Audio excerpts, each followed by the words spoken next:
इस न्यूज के प्रायोजक है the Royal Ecole. The Royal Ecole 17 एकड़ के विस्तृत परिसर में फैला सीबीएसई से संबंध सिवनी जिले का प्रथम डे बोर्डिंग सह आवासीय विद्यालय, जहां सुखद ज्ञान की प्राप्ति के सिद्धांत के अनुरूप पूर्णतावादी शिक्षण पद्धति का प्रसार संभव हो रहा है। संपूर्ण विश्व की सीमाओं को संकुचित करने में विश्वास करते हुए अनेक वैश्विक दृष्टिकोण के साथ हम राष्ट्रीय एवं अंतर्राष्ट्रीय प्रदर्शन के अवसर उपलब्ध कराते हैं। छात्रावास में शुद्ध शाकाहारी आहार के साथ छात्र छात्राओं हेतु वातानुकूलित शयन कक्ष, कक्षा 11वीं एवं 12वीं के विद्यार्थियों को प्रतियोगी परीक्षाओं हेतु उचित मार्गदर्शन। दो अलग अलग थाना क्षेत्र में हुई अलग अलग घटनाओं में 2 लोगों की मौत हो गई, जिसके चलते होली की खुशियों के बीच उनके परिवार में मातम छा गया।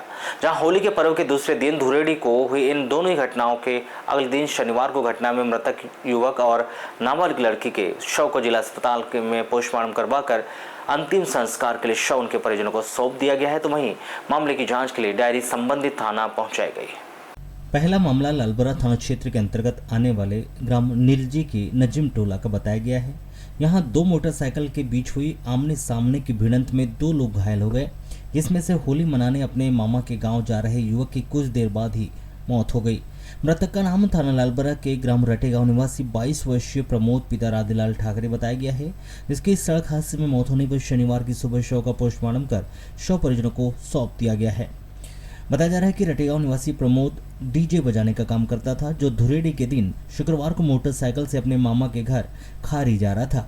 इस दौरान रास्ते में नीलजी के पास नजीम टोला में सामने से आ रही एक मोटरसाइकिल ने उन्हें ठोस मार दी, जिसमें प्रमोद ठाकरे गंभीर रूप से घायल हो गया था।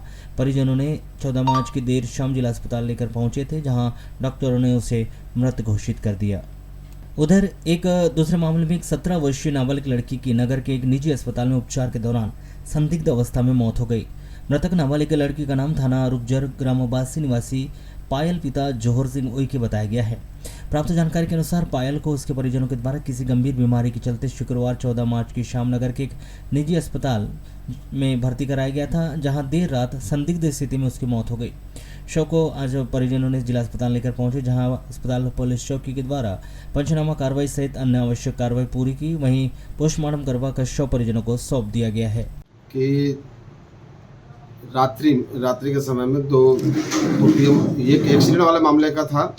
जो मृतक है प्रमोद ठाकरे रटेगांव का निवासी है, और उनका सड़क दुर्घटना में वहीं घायल पड़े हुए थे। उनके परिजनों ने यहाँ बालाघाट ला करके इलाज हेतु लेके आए थे, जो डॉक्टर द्वारा चेक करने पर बताया गया कि वह फौत हो चुका है, जिससे रात्रि होने के कारण से प्रमोद ठाकरे के शव को डीएचबी के 100 फीसद में सुरक्षित रखा गया। आज दिनांक को उसका पीएम करवाया जा रहा है। और दूसरी बॉडी यह है कि एक महिला है, 17 साल की लड़की है पायल विके, जो जैन हॉस्पिटल में भर्ती किया गया था, और उपचार दौरान उसकी वहाँ मृत्यु हो गई, जिसके सब पंचनामा कार्रवाई थाना कोतवाली द्वारा की जाना था। वहाँ सब स्टाफ को उपलब्ध न होने के कारण से 0 में कायमी करके यहाँ पुलिस अस्पताल चौकी बालाघाट भेजा गया।